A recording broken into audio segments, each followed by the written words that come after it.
Hey man, why don't you grab a wrench and help me? Alright, never mind. Even when you feel slow, you can still go. Even when there's no hope, you can still go. I never answer to no, man, I still go. Go, go, go. Alright, in today's video I'm going to be running the vacuum lines for the wastegate and the blow-off valve. What I'm going to do is, on the turbo itself, there's like a little spot where you can drill and tap for a vacuum fitting. I'm going to do that, and then I'll run a T off of that to the blow-off valve and the wastegate. And then over here I'm going to probably tee off somewhere, or maybe there's another input for the boost gauge. And then I'll be running that into the dash. Alright, got everything back together. This is the spot on the turbo. There's like this little nub. You just drill in there and then tap it out and put your little fitting in. And it's got some nylon thread tape on the threads to seal it a little bit better. Okay, and for the drill and tap, I use this 1/8 inch NPT tap. So the set that comes with the tap and the drill bit needed from Drill America. You can find these on Amazon. They're like $5 to $10 for sets depending on what size you get. Alright, for the vacuum lines, I just have some vacuum lines left over from other builds, and then like a couple of these little T's. So most of this build has just been stuff that I've had laying over from previous builds, like all the intercooler piping, blow-off valve, stuff like that. I just had sitting around. Alright, so I got the line going from the blow-off valve and the line coming off the turbo here to this T. And this is going to go kind of like this out of the way, and then this line is going to run up through here down to the wastegate.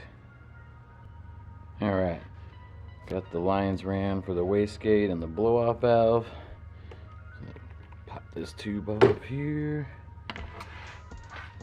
and I got it going from the turbo to this T here, and then one side going to the blow-off valve and the other is going up through here, underneath here and around and down to the wastegate, and it's rooted so it's not near anything hot so it can melt.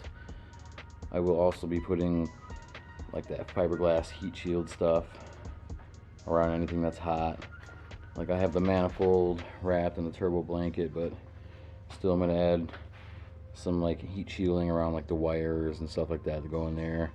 I still might even take this harness that goes out that plugs into this stuff and extend some of the wires so I can like loop it around or just get it away from the heat side. Alright, well now I'm gonna figure out where to run the vacuum line for the boost gauge. Alright, for the boost gauge, what I'm gonna do is, since the line that came with the boost gauge is this plasticky kind of stuff, it's not as stretchy. This tube, this little thing here, is a little bit bigger, so I moved the fuel pressure regulator line from back here to there because this line stretches more. Now I'm going to run this tube from here under there into the car for the boost gauge. Alright, got the line for the boost gauge, ran from here underneath there, going around and going straight down. You can't really see it, but there's a little hole and goes straight in through there. Alright, it's back in the car. Got the line running through that hole under the carpet, up under here, and then I just drilled a small hole in the ashtray compartment. I got the little line here. Now I'm just gonna have it in here pointing towards the driver for right now until I can figure out what I want to do with the gauges. I also have a oil pressure gauge. I was looking at the 3D printed pods that go up here. Don't really like the way they look, but I'll figure something out. So yeah, that's pretty much it for this video. I think in the next video I should be finishing up the downpipe and maybe installing the side skirts. I have the TRD style side skirts. Also, I ordered the lights, LED bulbs, to replace all the stock ones. That ugly red color it is. Make it look a little bit more updated. So tune in for the next video.